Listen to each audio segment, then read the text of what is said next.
அனைவருக்கும் வணக்கம்.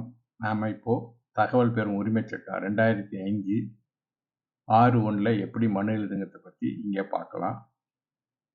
முதல்ல தகவல் பெறும் உரிமைச் சட்டம் 2005 6(1) கீழ் தகவல் கோரி விண்ணப்பம்னு எழுதிக்கணும். அதுக்கு அடுத்தது ஒப்புதல் அட்டையுடன் கூடிய பதிவு அஞ்சல்னு எழுதிக்கணும். அதுக்கப்புறம் கடிதம் என்னன்னு போட்டு என்னுடைய இனிஷியல் என்னுடைய பேரும் போட்டிருக்கேன். அதுக்கப்புறம் கடிதத்தோட நம்பர் நான் 001ன்னு போட்டிருக்கேன். அதுக்கடுத்து எதுக்கு எந்த அலுவலகத்துக்கு நான் அனுப்புகிறோங்கிறது அது நான் ஆர்டிஐக்கு அனுப்ப போகிறோம், அதனால் ஆர்டிஐன்னு போட்டிருக்கேன். என்ன பிரிவில் அனுப்ப போகிறேங்கிறதுக்கு 6(1)ன்னு போட்டிருக்கேன்.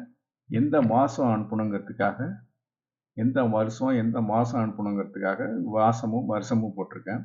இது என்றைக்கு நான் மனு கொடுத்தனோ அந்த நாளை போட்டிருக்கேன்.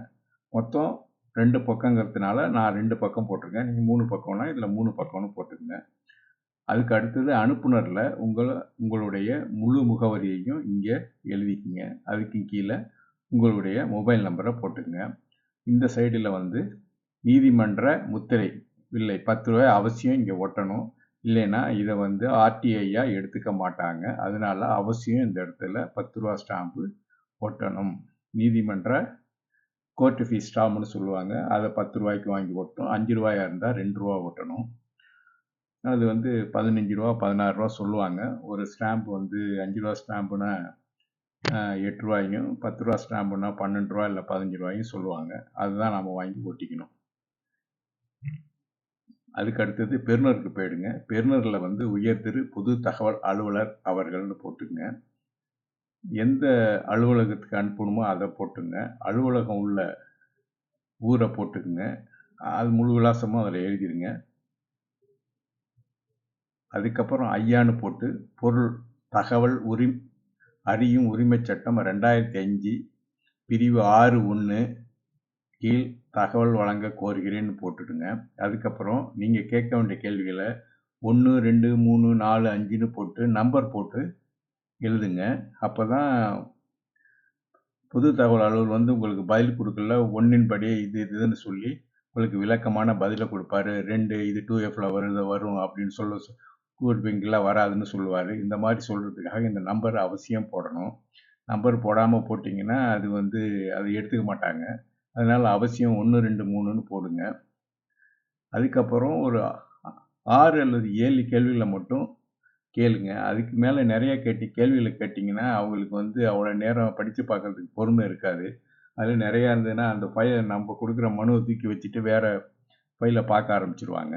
அதனால கூடுமான வரைக்கும் எவ்வளோ குறைஞ்சது எவ்வளோ முக்கியமான கேள்விகளோ அதை மட்டும் அவசியமாக எழுதி வச்சுக்கிங்க. நான் 7 கேள்வி எழுதியிருக்கேன். இங்கே பார்த்தீங்கன்னா தெரியும் 7 கேள்விகள் கேட்டிருக்கேன். இதில் இன்னொரு முக்கியமான விஷயம் என்னன்னா, நீங்கள் எழுதக்குள்ள ஏன், எதற்கு, எப்படி, எங்கேருந்து வந்தது அப்படின்லாம் எழுதக்கூடாது. அதே மாதிரி கொஸ்டின் மார்க் போடக்கூடாது. நீங்கள் வேணும்னா தகவலை நகலாக வழங்க வேண்டுகிறேன் அப்படின்னு போடலாம். இல்லைன்னா தகவலை வழங்கவும்னு போடணும். நீங்கள் பாட்டிக்கு கேள்வி மாதிரி நம்ம அதிகாரமாக கேட்குற மாதிரி கேட்டிங்கன்னா இவங்க பதில் கொடுக்க மாட்டாங்க.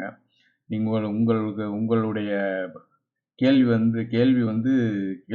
கேள்வி இதாக இருக்குது, அதனால நாங்கள் கொடுக்க மாட்டோம்னு சொல்லிடுவாங்க.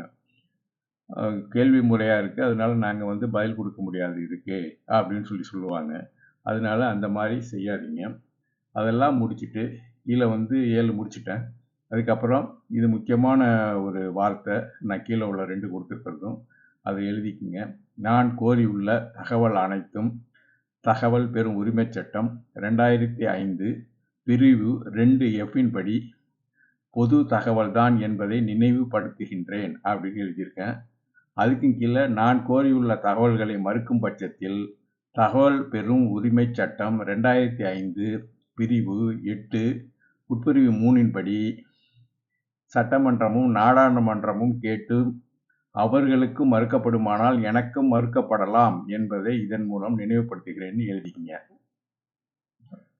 அப்புறம் மனு கட்டணம் 10 ரூபாய் 10 ரூபாய்க்கு நீதிமன்ற உத்தரவில்லை ஒட்டப்பட்டுள்ளதுன்னு எழுதிக்கிங்க. அதுக்கு கீழே இப்படிக்குன்னு போய்ட்டு உங்கள் பேரை எழுதிக்கிங்க. அதுக்கு கீழே நீங்கள் எந்த இயக்கமோ அதை போடலாம், இல்லை போடாமலும் இருக்கலாம். இங்கே நீங்கள் எங்கேருந்து அனுப்புகிறீங்களோ அந்த இடத்த போடுங்க. அதுக்கு கீழே 4 4 எப்படிங்கிறது இந்த மாதிரி 23 3 25 அப்படின்னு போட்டுங்க. அதுக்கப்புறம் கடித தொடர்பு முகவரிங்கிற இடத்துல உங்களுடைய பேர், எந்த இயக்கத்தில் இருக்கீங்களோ அது, முகவரியை எழுதி கீழே மொபைல் நம்பரை எழுதி நீங்கள் ரிஜிஸ்டர் போஸ்ட்டு பண்ணிடலாம். நன்றி, வணக்கம். வாய்ப்பளித்த பத்ருவா இயக்கத்துக்கு நன்றிகளை தெரிவித்துக் கொள்கிறேன்.